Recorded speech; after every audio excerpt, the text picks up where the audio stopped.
Di dalam dashboard aplikasi SPP Pintar terdapat fitur pembayaran SPP dan tabungan langsung, dan juga beberapa monitoring seperti riwayat transaksi dan lain-lain. Selanjutnya, menu data siswa. Menu ini mencakup data-data siswa, dan juga fitur import data siswa dari Excel untuk memudahkan kita dalam memasukkan data siswa ke aplikasi.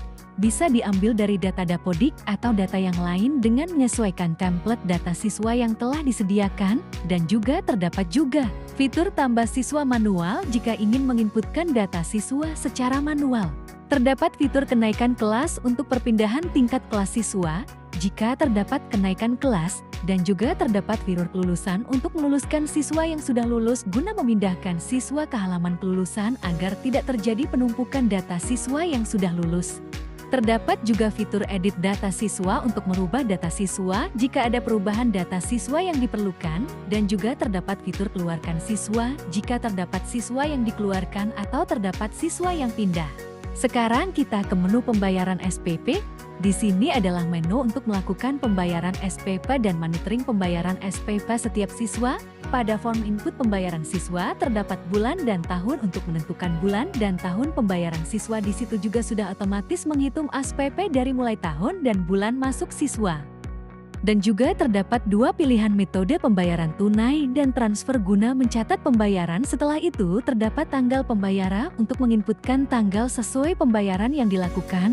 Setelah itu di bawahnya terdapat toggle notifikasi WhatsApp untuk mengaktifkan fungsi pengiriman notifikasi WhatsApp sekaligus melakukan pengecekan koneksi WhatsApp dan validasi nomor WhatsApp.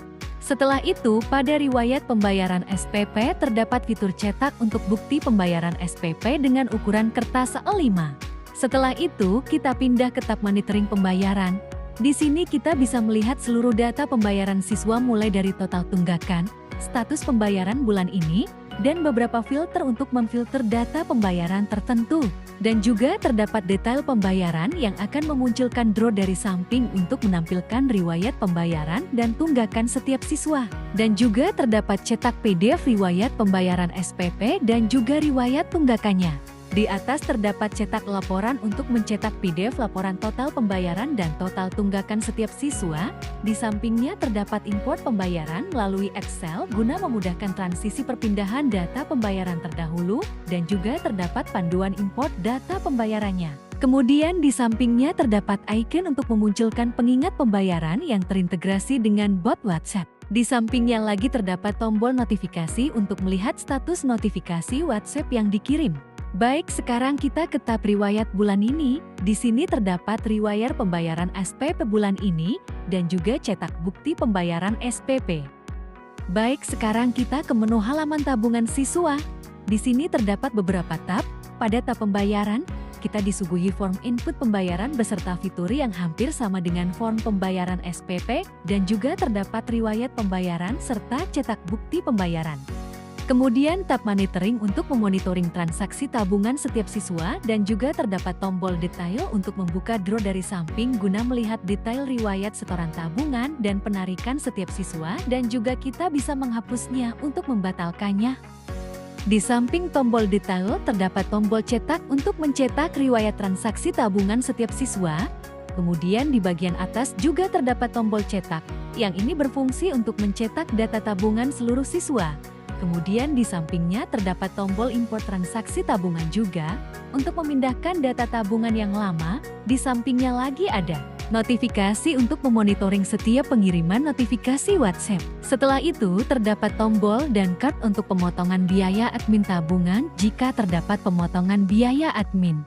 Kemudian pada tab riwayat terdapat riwayat transaksi tabungan untuk bulan ini dan juga cetak bukti transaksi tabungannya. Sekarang kita ke halaman kelulusan. Di sini terdapat beberapa card monitoring dan data siswa yang sudah lulus atau siswa yang pindah keluar akan masuk ke sini. Sekarang kita ke pengaturan. Pada pengaturan terdapat tab profil instansi yang harus diisi agar nantinya bisa disesuaikan dengan laporan transaksi siswa. Sekarang pada tab pengaturan SPP dan tabungan. Di sini kita bisa mengatur nominal SPP, tanggal jatuh tempo, dan pengaturan pemotongan biaya admin tabungan jika ingin menggunakan pemotongan biaya admin seperti nominal biaya admin dan saldo minimal untuk pemotongan biaya admin. Kemudian pada pengaturan tab kelas terdapat pengaturan kelas seperti tambah kelas, edit kelas, dan hapus kelas. Sekarang kita ke pengaturan WhatsApp bot. Ini adalah tempat menghubungkan WhatsApp botnya. Jadi ketika kita klik hubungkan nantinya muncul QR code yang harus dihubungkan ke WhatsApp agar botnya terhubung. Dan di bawahnya terdapat template pesan notifikasi untuk kustomisasi dan menyesuaikan pesan notifikasinya. Dan ini adalah tab pengaturan backup dan restore, jadi kita bisa melakukan backup dan restore jika diperlukan. Di sampingnya lagi terdapat audit log berfungsi untuk mencatat setiap perubahan yang dilakukan. Jadi ini sebagai record aktivitas transaksi agar setiap perubahan yang dilakukan tercatat di sini, jadi lebih mudah melacak transaksi jika ada yang salah.